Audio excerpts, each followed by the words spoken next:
तो रेजिस्टेंस क्या होता है हमने देख लिया था, ठीक है। ओम्स लॉ में इसका एक तरीके से समझिए इन्वेंशन हुआ, ठीक है। और रेजिस्टेंस का हम लोग देख रहे थे किन किन फैक्टर्स पे रेजिस्टेंस डिपेंड करता है, जिसमें हम लोगों ने लास्ट क्लास में देखा था कि रेजिस्टेंस डायरेक्टली प्रोपोर्शनल मिला था हम लोग के किसका, लेंथ ऑफ कंडक्टर के दिखा था, और इन्वर्सली प्रोपोर्शनल दिखा था एरिया ऑफ क्रॉस सेक्शन के, ठीक है। ये चीज़ देख लिया था हम लोगों ने। और एक आर डिपेंड कर रहा था मटेरियल पे, जिस पे कोई मैथमेटिकल लिंक नहीं बना है, ठीक है।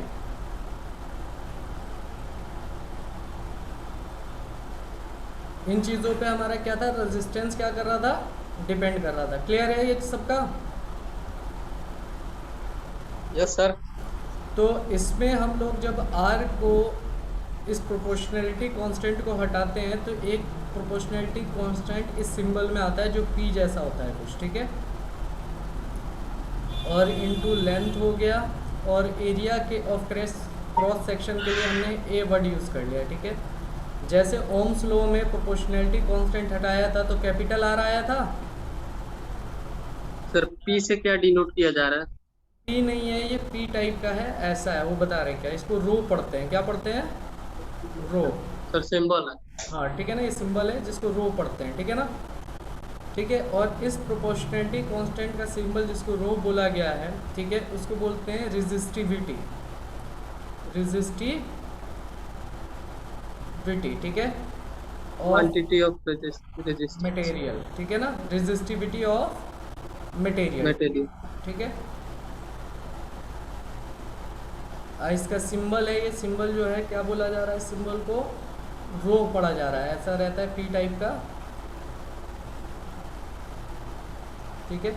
और ये रेजिस्टिविटी ऑफ जो मटेरियल आया है ये भी कहाँ से आ रहा है तुम्हारा, ठीक है, रेजिस्टिविटी ऑफ मटेरियल, तो ये प्रोपोर्शनैलिटी कांस्टेंट है, क्या है, तो उसका एनालिटिक कांस्टेंट।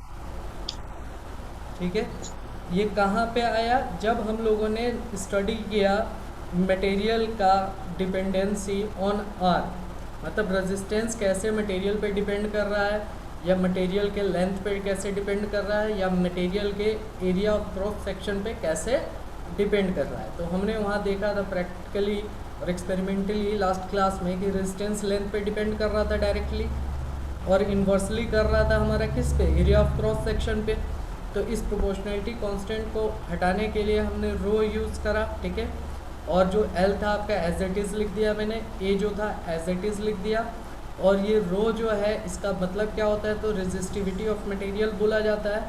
क्लियर हो गया यहाँ तक? यहाँ तक किसी को कोई डाउट? No sir. ठीक है। अब यहाँ से बात आती है कि इस रो का जो है आपसे पूछ दिया जाता है कि एसआई यूनिट क्या आएगा, एसआई यूनिट ऑफ रो, ठीक है। तो क्या आएगा, कोई बताएगा अपना दिमाग यूज़ करके? सर हम बोल सकते हैं लोग। हैं, ओम बोल सकते हैं, कोई और? ओम मीटर सर। ओम मीटर, कोई और?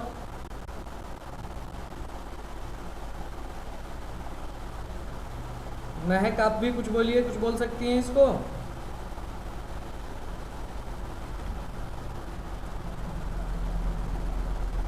महक है या गायब हो गई फिर? सर है। क्या कुछ बोल सकती हैं आप?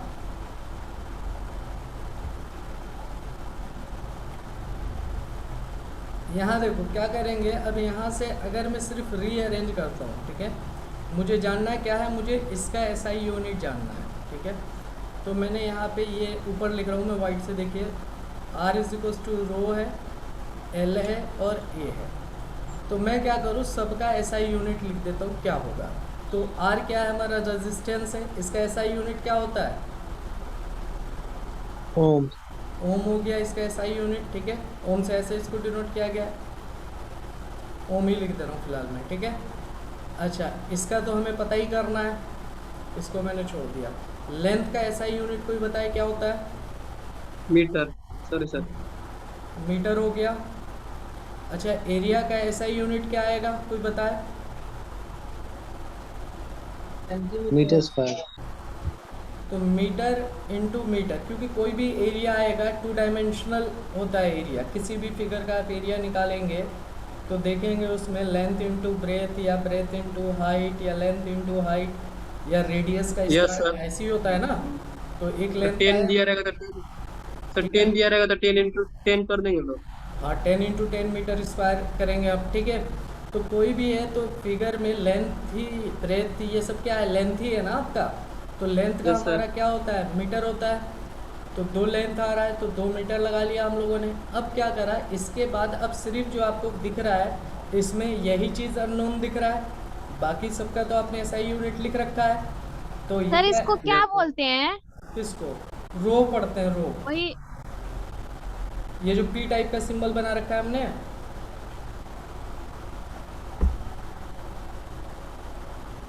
पी टाइप का जो सिंबल बना रहा है वो पूछ रही हैं आप।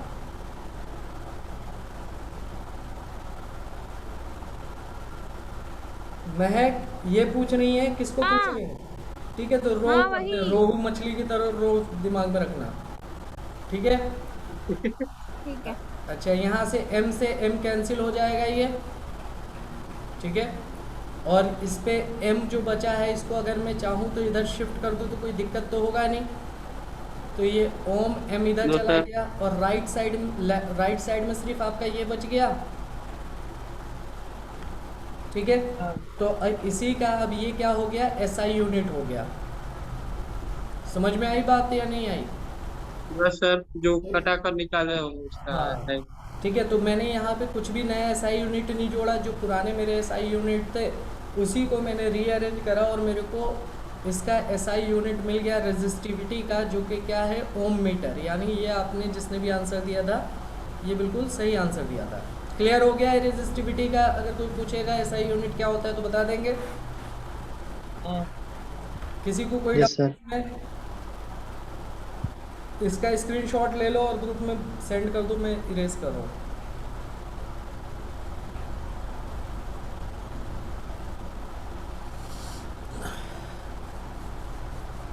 ले लिया?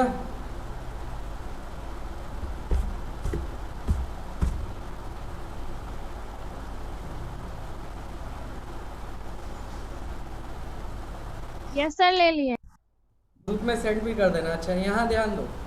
तो अब हम लोग आते हैं यहाँ पे जहाँ पे हम लोगों का रेजिस्टिविटी आया, ठीक है। तो हमने कहा कि भाई हमारा जो रिलेशन से, आर वाले रिलेशन से ये चीज़ निकल के आ गया इंटू एल बाई ए। तो अब मैं क्या चाहूँ तो यहाँ से मैं रेजिस्टिविटी का फॉर्मूला भी बना सकता हूँ, ठीक है ना। लेकिन आपको बनाना नहीं, बस रिलेशन याद रखना है, ठीक है। तो रेजिस्टिविटी को मैं क्या करूँगा, यहाँ पकड़ लूँगा, ठीक है। बाकी चीज़ों को मैं शिफ्ट कर दूंगा सेकंड साइड में, तो मेरा रेजिस्टिविटी का फॉर्मूला बन जाएगा।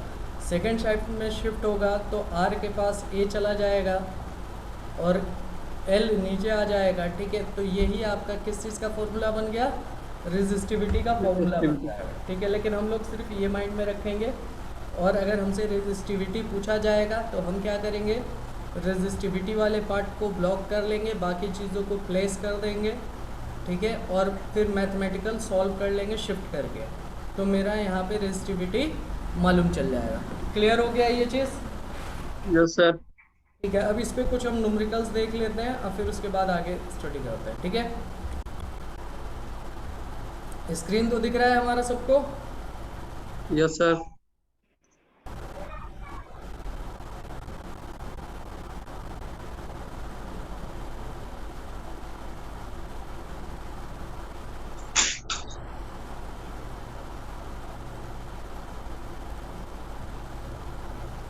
कुछ न्यूमेरिकल्स अलग से भी करेंगे एनसीईआरटी के अलावा, ठीक है, जो चैप्टर ख़त्म होने के बाद करेंगे।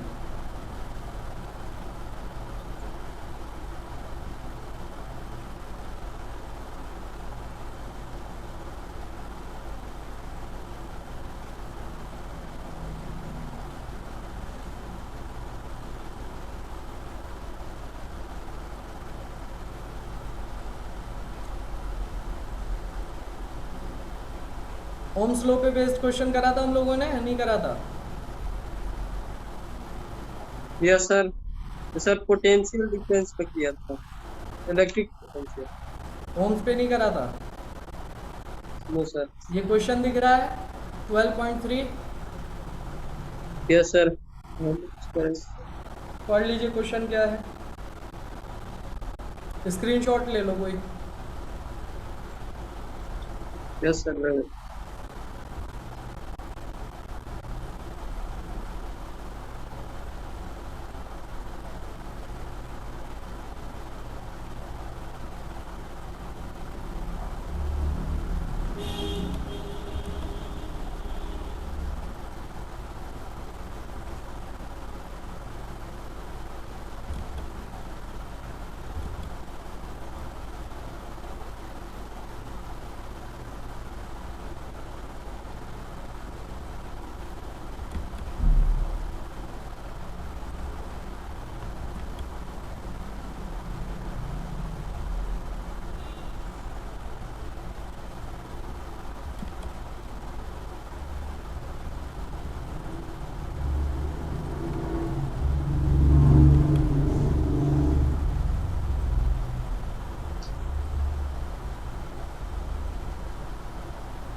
चलो यहाँ देखो, यहाँ पे पहला क्वेश्चन देखते हैं हम लोग, ये जो दिया हुआ है, ठीक है।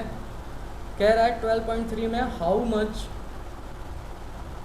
Current will an electric bulb draw 220 volt source, ठीक है, if the resistance of the bulb filament is इतना, how much current will an electric coil draw 220 220 volt source if the resistance of the conductor heater coil इतना, ठीक है। तो यहाँ पे जो बेसिकली आपसे पूछा जा रहा है, यहाँ पे क्या पूछा जा रहा है, करंट पूछा जा रहा है। क्या पूछा जा रहा है? करंट। देखो न्यूमेरिकल करंट। क्वेश्चन सॉल्व करने का क्या वे होता है, जैसे आपका एग्जाम में आएगा तो अभी तो आप चैप्टर ये पढ़े हो ओम्स लो, तो दिमाग में होगा ओम्स पे बेस्ड क्वेश्चन है, ठीक है। लेकिन एग्जाम में आएगा तो आपको पता नहीं है ना कि किस पे बेस्ड क्वेश्चन है। तो आप क्या करना, पहले चीज़ देखना आपसे पूछा क्या गया है, फिर उसके बाद से देखना कि आपका डेटा क्या गिवन है। तो डेटा देखेंगे तो आपका एक डेटा पोटेंशियल दिख रहा है V दिख रहा है, और एक डेटा आपको दिख रहा है R दिख रहा है, रेजिस्टेंस दिख रहा है, और जो पूछा गया है आपसे I पूछा गया है, ठीक है। क्योंकि I का जो एक फॉर्मूला आपके पास करंट निकालने का एक फॉर्मूला ये भी होता है कि I = Q/T, याद है? यस। ठीक है। तो आपको पता होना चाहिए ना कि हमें कौन सा फॉर्मूला यूज़ करना है। तो अगर ये फॉर्मूला दिमाग में आता तो आप कहते हैं यार लेकिन Q और T का तो कोई क्वेश्चन में जिक्र ही नहीं है, तो यानी इसका हमें यूज़ नहीं करना था। बट एक जगह और हम देखते कि एक ऐसा था कि हमारे पास ओम्स लॉ था, ठीक है। उस लॉ में ये तीनों चीज़ें जो गिवन है वो आती हैं, ठीक है। दो चीज़ें गिवन है और एक अननोन है, जो कि क्या था, V = IR था, ठीक है, यही था। तो अब इसका अगर Yes, आपको sir. दिमाग में आ जाता तो आपको कुछ नहीं करना था, V की जगह पे 220 रख देना था, I की जगह पे आपको I into निकाल था, R कितना है हमारा 1200 ओम है, 1200 रख देना था, और फिर 220/1200 कर देते तो हम लोग को क्या मिल जाता, करंट मिल जाता। और देखोगे तो मैंने कोई भी यहाँ यूनिट यूज़ नहीं किया है, तो जब मैं यूनिट यूज़ नहीं करूँगा तो मैं लास्ट में क्या है, चूँकि मुझे पता है कि I का यूनिट एम्पेयर होता है, तो मैंने कोई यूनिट नहीं लिखा है, क्योंकि फिर मुझे यूनिट को भी कैंसिल करना पड़ता, ठीक है ना। तो ध्यान रखेंगे, नहीं लिखेंगे कोई दिक्कत नहीं है, लेकिन जो फाइनल आंसर वाला आपका पार्ट होगा वहाँ पे जो भी चीज़ आप फाइंड कर रहे होंगे, जैसे मैं करंट फाइंड कर रहा हूँ तो मैं उस करंट का SI यूनिट यूज़ कर लूँगा, ठीक है। तो ये 0 से ये 0 कैंसिल हो जाएगा, कोई दिक्कत तो नहीं इसमें, Yes, sir. ठीक है। अब 5 ampere. कितना आएगा ये 22/5 से कितना आ जाता है आपका 120 आता है क्या, 22/5 से करेंगे आप तो सीधे आपका 1, Sir, 5 ampere. हाँ 5 एम्पेयर नहीं आएगा, लेकिन यहाँ दूसरा आएगा वैल्यू देखिए, तो आपका 1/5 एम्पेयर आया, ठीक है। यानी 1/5 एम्पेयर का मतलब हो गया 0.4 एम्पेयर, अगर आप डेसिमल में लिखना चाहते हैं। आपका यहाँ पे भी छोड़ देते तो कोई दिक्कत नहीं है, ठीक है। 1/5 आ रहा है ना, 5 नहीं आ रहा है, Yes, sir. सर 0.4 आएगा। हाँ। अब इसको डिवाइड करेंगे, नहीं 0.4 नहीं आएगा, बल्कि ये 0.2 आएगा। क्या आएगा, 0.2 आएगा, क्योंकि 2. आपका हाँ डेसिमल यहाँ पे डिवाइड तो करना आता है आप लोग को, हाँ सर। Yes, sir. ठीक है। अच्छा, तो सेकंड क्वेश्चन देखिए। तो सेकंड में क्या करा गया है कि कहा गया how much current will an electric coil draw, same question है, ठीक है। Heater draw from same volt है if the resistance of the heater is इतना, यानी 100 ओम हो जाए तो क्या करेगा, तो सेम चीज़ आपको अप्लाई कर लेना। फिर आप वही यूज़ करेंगे, V equals to I R, ठीक है। 220 आपने यहाँ पे रख दिया पोटेंशियल की जगह, डायरेक्ट कर देना, 100 नीचे आ जाएगा, ठीक है, गुड। और यहाँ पे आई बच गया, और आई करंट है यानी एम्पेयर लगा देंगे हम लोग, ये ज़ीरो कैंसिल हो गया, यानी करंट आएगा 2.2 एम्पेयर का। क्लियर हो गया ये चीज़? Yes sir. सिंपल है, कोई दिक्कत तो नहीं है इसमें? No sir. चलिए यहाँ पे और आगे बढ़ते हैं हम लोग, सेकंड क्वेश्चन पे आते हैं, ठीक है। सेकंड क्वेश्चन में क्या बोला जा रहा है कि potential difference between the two terminals of an electric heater is इतना, यानी आपको पोटेंशियल डिफरेंस गिवन है, ठीक है। ड्रॉ करंट इतना 4 एम्पेयर फ्रॉम द सोर्स, कोई सोर्स है जिससे ये 4 एम्पेयर का करंट ड्रॉ कर रहा है, ठीक है, यानी आई आपको गिवन है। आगे बोल रहा है what current will the heater draw if the potential difference is increase 120 volt. तो कह रहा है कि आपका अगर सिर्फ पोटेंशियल को 60 से 100 वोल्ट कर दिया जाए तो आपका करंट हमारा कितना ड्रॉ करेगा, जो भी हमारा मशीन या जो भी हमारा सोर्स है। समझ में आई बात या नहीं आई? Yes sir. तो अब क्या करा गया है यहाँ पे, अगर ध्यान दोगे तो जो सोर्स है उसको बदला गया है, क्या जो सोर्स है उसको चेंज किया गया है या सेम सोर्स पे काम हो रहा है सेकंड केस में भी? सर सेम सोर्स पे। सेम सोर्स पे काम हो रहा है, ठीक है। अब इस सर अगर इसका मैं आंसर देना चाहूँ तो मैं 1 सेकंड में आंसर दे सकता हूँ कि मेरा चूँकि सोर्स बदला नहीं गया है और मुझे करंट में और पोटेंशियल में रिलेशन ओम्स लॉ ने बता दिया है, ठीक है। क्या रिलेशन बताया है कि ये दोनों एक दूसरे के प्रोपोर्शनल होते हैं। क्या होते हैं? प्रोपोर्शनल, ठीक है। अगर सेम सोर्स है तो प्रोपोर्शनल होगा, कोई चेंजेस नहीं आएगा। अगर डिफरेंट सोर्स होता है तो फिर हमें, क्योंकि वो रेजिस्टेंस पे डिपेंड करेगा कि पहले सोर्स में क्या रेजिस्टेंस है, दूसरे सोर्स में क्या रेजिस्टेंस है, ठीक है। अब सेम सोर्स है तो रेजिस्टेंस तो चेंज नहीं होगा ना, तो वो कांस्टेंट है। तो हम लोग क्या करेंगे, डायरेक्टली क्या करेंगे कि 60 वोल्ट पे 4 एम्पेयर था, तो ये 60 का कितने टाइम्स हो रहा है ये वोल्ट, ये जो है 60 वोल्ट के कितने टाइम्स हो रहा है, ये डबल हो रहा है। यस सर, डबल डबल हो रहा है ना, तो आपका करंट भी आप क्या कर देंगे, डबल कर देंगे। तो हमने बगैर किसी कैलकुलेशन के मालूम कर लिया कि 8 एम्पेयर आएगा, ठीक है ना। लेकिन आपको बुक में चूँकि एनसीईआरटी में कैलकुलेट करके बताया गया है तो आप कैलकुलेशन भी देख लें। लेकिन अगर आपका एमसीक्यू में आता तो डायरेक्ट आप 8 एम्पेयर क्लिक कर देते। क्लियर हुआ कैसे करा हमने ये? Yes sir. अगर सोर्स चेंज होता तो ये डायरेक्टली हम यूज़ नहीं कर सकते थे, बट सोर्स सेम है तो इसका मतलब है कि कोई भी चेंजेस नहीं आएगा, जिसके अकॉर्डिंग ये काम हो रहा है उसी के अकॉर्डिंग अगला काम भी होगा, ठीक है। अब देखिए इसको करते कैसे हम लोग। तो हम लोग क्या कहते हैं, पहले में हम ओम्स लॉ अप्लाई करते हैं तो हमें आर मिलता, हम कहते हैं V is equals to I R होता है, ठीक है, ठीक है। तो V हमें पता है 60 वोल्ट है, I हमें पता है 4 एम्पेयर है, R हमें मालूम नहीं है, जबकि R आपसे पूछा नहीं गया, बट R के बिना आप सेकंड केस को सॉल्व नहीं कर सकते। तो यहाँ से हमारा जो R आएगा ये 4 इससे डिवाइड होगा, ठीक है। तो R 15 आ जाएगा और इसका जो सिंबल होता है SI यूनिट हम यूज़ कर लेंगे। ये पहले केस से हमें R मिल गया। चूँकि सोर्स हमारा सेम है तो R हमारा वेरी नहीं करेगा, ठीक है। तो अब सेकंड केस के लिए जो हमारे पास डेटा है उन डेटा में देखिए क्या क्या है। इनडायरेक्ट में आपको R पता है कि 15 ओम है, जो पहले केस में वही सेकंड केस में होगा। V आपको पता है कि 120 वोल्ट है, ठीक है, और I आपसे पूछा गया है। तो अब इससे आसान तो कोई क्वेश्चन हो नहीं सकता है। फिर आप यूज़ करेंगे ohm's law by using ohm's law, ठीक है। तो क्या आ जाएगा यहाँ से, V is equal to I R हो जाएगा ये। Yes sir. ठीक है, V आप 120 वोल्ट रख देंगे। I कितना है आपका तो पता ही करना है आपको, I रहने देंगे। R कितना है आपका 15 है तो 15 रिप्लेस कर देंगे।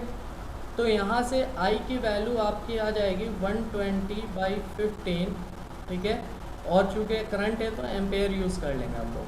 तो इसको कैलकुलेट करोगे तो 15 का टेबल पढ़ोगे तो याद तो होगा 15 का टेबल, यस नहीं सर। याद होगा तो 5 से कर लेना। तो I की वैल्यू 8 एम्पेयर आ गई यहाँ पे भी। Yes sir. तो हम लोग लेकिन वो 1 सेकंड में सिर्फ कॉन्सेप्ट क्लियर के वजह से 1 सेकंड में हम लोग उसको बता सकते थे। क्लियर हो गया ये चीज़ या नहीं हुआ? Yes sir. तो एग्ज़ाम में अगर 3 मार्क्स में आता है क्वेश्चन तो आप लोग ऐसे प्रोसीड करेंगे जो मैंने ग्रीन कलर से कर रखा है। अगर MCQ में आता है, चाहे 3 में आए चाहे 4 में आए, कोई मतलब नहीं है, क्योंकि 4 ऑप्शन रहते हैं A B C D, ठीक है। तो आप लोग इसी मेथड के थ्रू इसका आंसर दे देंगे। क्लियर हो गया ये चीज़ या नहीं हुआ? यस सर हो गया। ठीक है, इसका स्क्रीनशॉट ले लो क्योंकि फिर मैं इसको इरेज कर दूंगा तो दिक्कत होगा। दिख रहा है सबको? Yes sir. ले लिया स्क्रीनशॉट ऊपर का? Yes sir. सेकंड ये ग्रीन वाला पार्ट भी ले लो जो याद रहेगा।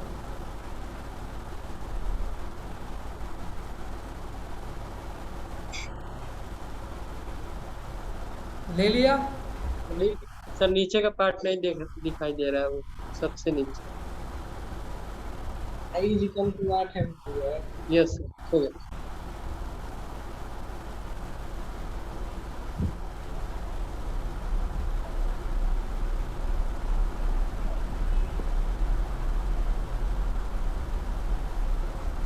चलिए यहाँ देखिए, यहाँ स्पेस बना ले रहा हूँ, यही होता है।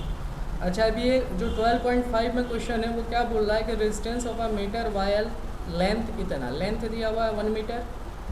ये क्या है तो आपको बोला नहीं गया है, बट आप इस यूनिट के थ्रू ही समझ जाएंगे ये क्या है, आर है, ठीक है ना। समझ में आ रही है बात? कैपिटल आर है नहीं, रेजिस्टेंस है ये जो भी चीज़ है 26 at 20 degree cent. If the diameter of the wire, diameter of the wire आपको दिया गया है, यानी जो भी हमारा वायर है, ठीक है, उसका ये जो सेक्शन है जिसको क्रॉस सेक्शन बोलते हैं हम लोग, तो उसका ये लेंथ दिया हुआ डायमीटर, ठीक है। आपसे पूछा जा रहा है कि what will be the resistivity of the metal at that temperature. तो रेजिस्टिविटी आपसे पूछा जा रहा है, ठीक है, रेजिस्टिविटी पूछा जा रहा है। तो रेजिस्टिविटी तो एक ही जगह पे आया है, 50 जगह पे तो आया नहीं है कि आपको ज़्यादा टेंशन लेना हो। जैसे हमारा करंट तो पहले बेसिक में आया था, फिर ओम्स में आया था, ठीक है, आगे पढ़ोगे तो और आएगा। बट रेजिस्टिविटी जो हमारा आया है वो किस जगह पे आया है? जब हम लोग रेजिस्टेंस का फैक्टर्स देख रहे थे कि रेजिस्टेंस किस किस चीज़ों पे डिपेंड करता है, तो वहाँ से हमने रेजिस्टिविटी देखा था और वो कैसे निकल के आया था कि R is directly proportional to rho into L/A, यही आया था। और ये प्रोपोर्शनैलिटी कांस्टेंट हटा था तो इसके लिए हमारा ये रो आया था। समझ में आ रही है बात? ठीक है। अब Yes, sir. इनमें से एक चीज़ जो रिलेशन है उनमें से एक चीज़ आपसे पूछी जा रही है और वो ये है, तो बाकी चीज़ें आपको तो डायरेक्टली गिवन है तो निकल जाएगा। तो हम कहेंगे भाई हमें आर की नीड थी इसको बताने के लिए, जो कि हमें दिख रहा है 26 है, ठीक है। मुझे रो तो पता ही करना था, लेंथ मुझे दिख रहा है कितना है, 1 है, ठीक है। बट मुझे यहाँ पे ए चाहिए और एरिया का क्वेश्चन में कहीं कुछ जिक्र नहीं है। एरिया का कहीं कुछ जिक्र है क्वेश्चन में? नहीं है, ठीक है। लेकिन आप कहेंगे कि हमारा जो क्रॉस सेक्शन होता है उसको हम स्टडी कर चुके हैं, ठीक है। क्रॉस सेक्शन में ये है कि वो सर्कुलर शेप दिखता है हमें, और सर्कुलर शेप दिखता है तो इस सर्कल का जो भी एरिया आएगा वही एरिया हमारा यूज़ होगा यहाँ पे, ठीक है। और सर्कल का एरिया फाइंड करने के लिए आपके पास टूल है, एरिया ऑफ सर्कल के क्या टूल है? Area of circle is equals to क्या होगा, कोई बताएगा? Pi r square. Pi r square को। तो फिर आपको जो नीड एरिया ऑफ सर्कल के लिए आर की नीड है, तो फिर देखेंगे क्वेश्चन में आर भी नहीं गिवन है, तो फिर ध्यान आएगा यार डायमीटर तो गिवन है और डायमीटर का आर से डायरेक्ट लिंक होता है कि हाफ होगा इसका जो भी हमारा रेडियस होगा डायमीटर का। क्लियर हुआ? तो यहाँ से हम लोग आर की वैल्यू लिख लेंगे कितना, 0.3/2 mm। कोई दिक्कत तो नहीं है? यहाँ तक किसी को कोई प्रॉब्लम? नहीं सर। अच्छा, अब यहाँ बात एक और थोड़ी सी फंसेगी कि चलो आर तो मिल गया, लेकिन आर का जो हमारा यूनिट दिया हुआ है, ये बहुत इंपॉर्टेंट चीज़ है, रेड से जो मैं मार्क कर रहा हूँ, ये मेरा एसआई में नहीं है। आज जो भी ध्यान रखना कि जब भी हम फिज़िक्स में कैलकुलेशन करेंगे तो ऑलवेज़ हम लोग एसआई यूनिट पे ही कैलकुलेट करेंगे, ठीक है। तो ये किस में, मिलीमीटर में। तो हमारा एसआई में कन्वर्ट करने के लिए, मीटर में लाने के लिए क्या करेंगे हम लोग यहाँ पे आर को? किसी को इसका रिलेशन पता है कि 1 मिलीमीटर में कितना मीटर होता है, या 1 मीटर में कितना मिलीमीटर होता है? सर 1 मीटर में 1000 मिलीमीटर होता तो है। हम इसको 1000 से डिवाइड कर देंगे तो हमारा मीटर लिख सकते हैं अब हम लोग मिलीमीटर की जगह, यस सर। ठीक है। तो हमें आर एस आई में मालूम चल गया। तो अब आर के थ्रू अब जो हमारा फॉर्मूला है उसमें सिर्फ एक इसकी रिक्वायरमेंट थी, ठीक है। तो हमने क्या करा, एरिया ऑफ क्रॉस सेक्शन निकाल लिया, एरिया ऑफ क्रॉस सेक्शन, ठीक है, is equals to pi r square, ठीक है। और यहाँ से पाई की जगह मैंने पाई रहने दिया फ़िलहाल, ठीक है। और ये लिख लिया 0.3/2 इंटू 2000 भी लिख सकते हैं डायरेक्टली, ऐसे कर दे रहे हैं हम, कोई दिक्कत नहीं है इसमें। ये हो जाएगा, ये हो Yes, जाएगा sir. भाई। और यहाँ मीटर स्क्वायर हो गया, ऐसा ही में आ गया। बस अब आप क्या करिए, इसको सेकंड कह दिया और इसको पुट कर दीजिए फ्रॉम, या सब्स्टिट्यूट कर दीजिए फ्रॉम फर्स्ट एंड सेकंड, ठीक है। 26 इज इक्वल्स टू, चूँकि मुझे आर एरिया को एरिया नहीं पूछा गया तो मैंने कोई सिंप्लीफाई नहीं किया, जैसे वैसे ही छोड़ दिया, ठीक है ना। मेरे को जहाँ सिंप्लीफिकेशन का जो मैं यूज़ करूँगा तो लास्ट में जब मेरे को रो फाइंड करना होगा, और आप लोग ये ध्यान रखना कि लास्ट में ही सिंप्लीफाई करना, जिससे पहले कहीं, जैसे मैं यहाँ पे सपोज एरिया निकालता हूँ, एरिया में कुछ इसको सिंप्लीफाई करा मैंने, कोई यहाँ पे एरर हो गया तो उस एरर का एक तो यहाँ पे गड़बड़ हुआ, फिर यहाँ पे गड़बड़ होगा। लेकिन अगर सपोज़ मैंने एरिया नहीं निकाला, ठीक है, एरिया निकाला मैंने, उसको रिप्लेस करा, तो एरर के चांसेस सिर्फ मेरे को यहाँ पे होंगे ना जी। कौन आपको, किसको ढूंढ रहे हैं? असलम सर आए तो थे लेकिन फिर पता नहीं कहाँ चले गए। अच्छा यहाँ देखिए, तो अब इसके बाद से आप जो वैल्यूज़ हैं वहाँ रिप्लेस कर दीजिए। तो रो तो मुझे फाइंड ही करना है, ये 1 है, ठीक है। और एरिया की जगह आपका आ जाएगा 5 इंटू 0.3/2000, ठीक है। रिप्लेस कर दिया हमने, इसका होल स्क्वायर।